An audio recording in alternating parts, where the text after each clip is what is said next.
Alors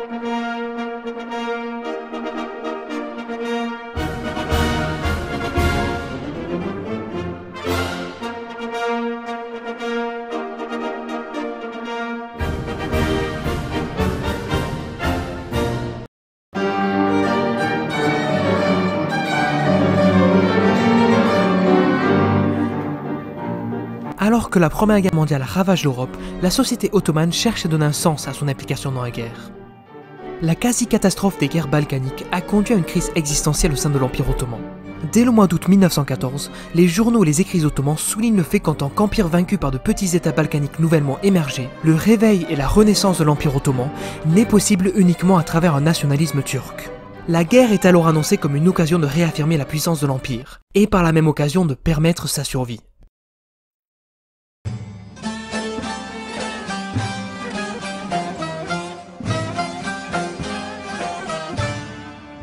Dans l'Empire ottoman, c'est le ministère de la guerre et l'état-major général qui organisent et coordonnent directement la propagande ottomane. Dès le mois d'août 1914, environ 3 mois avant l'entrée en guerre officielle de l'Empire, l'état-major ottoman tente d'organiser sa propagande en déclarant un nouveau règlement de la censure. De cette manière, le gouvernement de guerre monopolise la presse, et en l'absence de toute voie d'opposition, obtient plus de contrôle sur le front intérieur à travers des informations limitées et biaisées. Lorsqu'on parle de front intérieur, on parle bien entendu de la population civile mobilisée pour l'effort de guerre. La Ligue de défense nationale vise à apporter un soutien moral et matériel à l'armée et au gouvernement.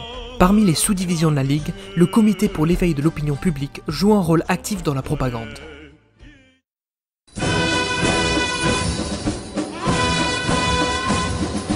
Les Allemands savaient bien que la propagande était indispensable en temps de guerre. Avant le conflit, plusieurs concerts de musique et des expositions de peintres turcs ont été présentés à Vienne et à Berlin pour créer une belle représentation de l'allié musulman oriental. Le bureau allemand des renseignements avait d'ailleurs une influence directe sur les activités de propagande ottomane. Les nouvelles servies aux journaux ottomans étaient souvent exclues du contrôle de toute autorité officielle de l'Empire. De nombreux produits de propagande provenaient directement d'Autriche et d'Allemagne. On trouvait des photos de dirigeants et des drapeaux des pays centraux sur les cartes postales, les timbres, les insignes et les affiches ottomanes. Et oui, la plupart des illustrations ottomanes de l'époque sont en réalité des productions allemandes et autrichiennes. D'ailleurs, une grande partie des illustrations utilisées dans cette vidéo sont d'origine allemande.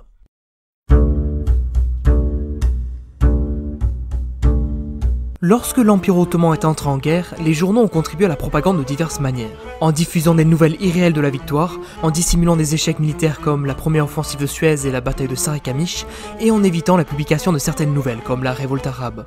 Ainsi, le but était de remonter le moral du front intérieur et de maintenir le soutien à la guerre. La poésie était le principal genre littéraire reflétant la ferveur nationaliste. Parmi les poètes de l'époque, Mehmet Emin Yurkadul était une figure clé contribuant à la propagande culturelle à travers ses poèmes patriotiques. En cherchant à maintenir la motivation des troupes ottomanes, le ministère de la guerre a régulièrement distribué Harp Mekmashi dans toutes les forces armées. Dans ce magazine, publié par l'armée turque et soutenu par le bureau du renseignement sous l'état-major général, on pouvait trouver des articles littéraires patriotiques produits par des intellectuels de l'époque, ainsi que des rapports sur les fronts et un grand nombre de photographies représentant des victoires ottomanes. Le journal visait à convaincre le public que l'Empire ottoman avait suffisamment de pouvoir pour maintenir la guerre. Il cherchait aussi à faire de la contre-propagande britannique et française, qui faisait parvenir des articles dans les tranchées ottomanes sur lesquels étaient inscrites certaines informations, comme par exemple que les musulmans meurent pour des ambitions allemandes, que les Allemands utilisent les Turcs à leur propre avantage, que le sultan est capturé et la guerre est déjà terminée. Ou encore, si vous vous rendez maintenant, vous serez accueillis dans des camps de prisonniers de guerre en Égypte dans un confort 5 étoiles. Comme réponse, les Ottomans jetaient des photos de soldats britanniques captifs en bonne santé, tout en écrivant que les Turcs ne sont pas des sauvages et se comportent bien avec leurs captifs. Des officiers ottomans ont même remarqué qu'il y avait des soldats musulmans provenant des colonies françaises et anglaises dans le camp adverse. Ils ont alors choisi des soldats à la voix douce pour réciter de l'Adhan, dans une tentative de faire comprendre à l'ennemi que les deux camps étaient musulmans.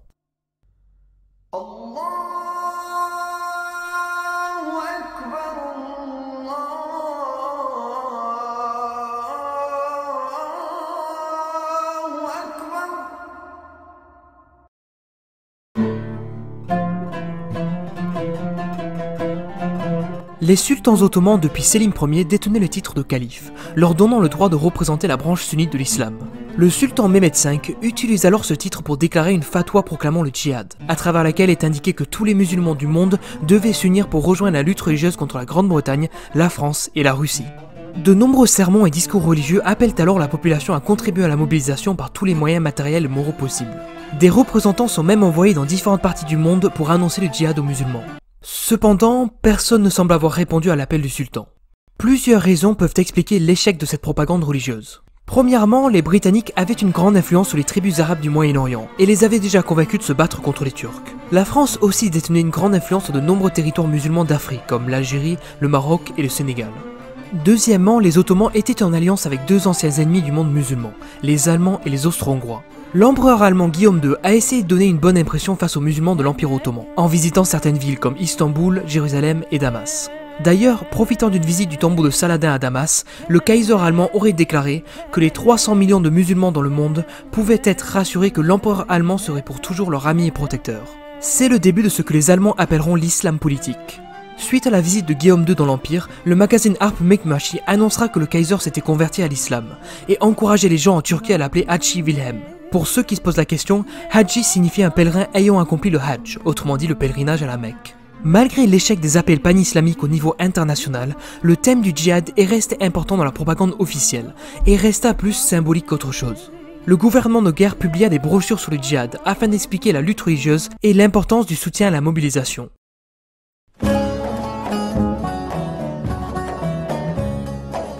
Le comité Union et Progrès propagea l'idée qu'il est un devoir sacré pour tous les citoyens de se mobiliser afin d'assurer la survie de l'Empire. Les soldats sur tous les fronts devaient être prêts à se sacrifier si nécessaire. Cette propagande de guerre basée sur les thèmes du devoir et du sacrifice visa principalement trois groupes sociaux majoritairement composés de musulmans. Les soldats au front, les jeunes hommes en âge de la conscription et les femmes confrontées aux difficultés de la guerre sur le front intérieur. Le martyre était un thème récurrent pour motiver les soldats. Ceux qui se battent courageusement et meurent pour la dignité de leur famille et de leur patrie obtiennent alors le plus grand honneur islamique. Harp Mekmashi contribue au thème du martyr en publiant une série intitulée Haseyen Ululeur, qui consiste en des histoires semi-fictives louant le martyr. Ces publications servaient non seulement à motiver les soldats, mais aussi à convaincre de nouvelles recrues à se mobiliser. La figure de Mehmet Sik, créée par les jeunes Turcs, est devenue l'un des symboles importants de la propagande de guerre. La quintessence de ce jeune soldat musulman turc moyen représenterait tous les patriotes prêts à consacrer leur vie à l'islam et à l'Empire. D'ailleurs, un facteur important qui nuisait à la motivation des soldats sur le front était de ne pas savoir si leurs proches restent en sécurité à l'arrière. Pour éviter toute inquiétude généralisée, le gouvernement annonça à partir du 16 septembre 1915 que toute personne commettant une agression sexuelle contre une femme appartenant à des familles de soldats encourait la peine de mort. Harp Mekmashi publia même des ouvrages littéraires destinés aux soldats pour les rassurer sur la sécurité de leur famille et de leurs biens. Les conditions de guerre ont aussi transformé la condition des femmes ottomanes. Qu'elles vivent dans des centres urbains ou des régions rurales, elles ont dû faire face à d'énormes difficultés. Dans l'Empire ottoman comme dans d'autres pays, les femmes étaient encouragées à travailler à la fois pour soutenir l'Empire et pour devenir autosuffisantes. Le gouvernement des jeunes Turcs tenta de maintenir leur consentement à la mobilisation. L'Association des dames aidant les familles des soldats, les branches féminines du Croissant Rouge et la Ligue de défense nationale ont coopéré avec le gouvernement dans des activités de propagande visant les femmes. Le message récurrent véhiculé était l'obligation des femmes ottomanes musulmanes d'encourager leurs fils, leurs maris et leurs frères à se joindre à la guerre pour le bien de l'Empire. Il faut aussi rappeler que l'impact de la propagande de guerre n'était pas le même pour les femmes des différentes classes sociales.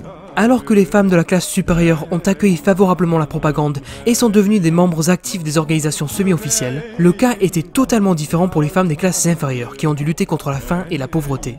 Dès le début de la guerre, de nombreuses femmes ont montré qu'elles n'étaient pas des destinataires passifs de la propagande de guerre, par exemple en envoyant des pétitions et des télégrammes au gouvernement, ou en se joignant aux manifestations contre les pénuries alimentaires et la conscription.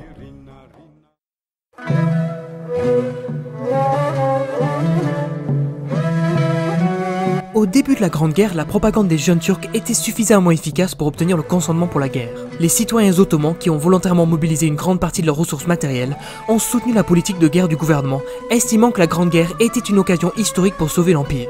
Pendant les 2 premières années de la guerre, la propagande avait la capacité de mobiliser les groupes ciblés. Mais à partir de 1917, la propagande a commencé à perdre son effet sur la société ottomane. Conscients de la détérioration des conditions dans leur pays, de nombreux soldats sont inévitablement devenus des déserteurs afin de mieux prendre soin de leur famille. Lorsque les armées de l'entente ont commencé à occuper le territoire ottoman, le gouvernement a réalisé que la catastrophe qu'elle craignait était déjà en train de se produire. La guerre était entrée dans sa nouvelle phase, qui durera jusqu'à la proclamation de la République par Mustafa Kemal et le nouveau traité de Lausanne de 1923 reconnaissant l'indépendance de la Turquie actuelle. Et c'est la fin de ce 4e épisode. N'oubliez pas que votre soutien est très important et qu'il vous suffit tout simplement de laisser un pouce bleu, de partager la vidéo et d'écrire un petit commentaire. Et en attendant, on se dit à très bientôt pour de nouvelles histoires.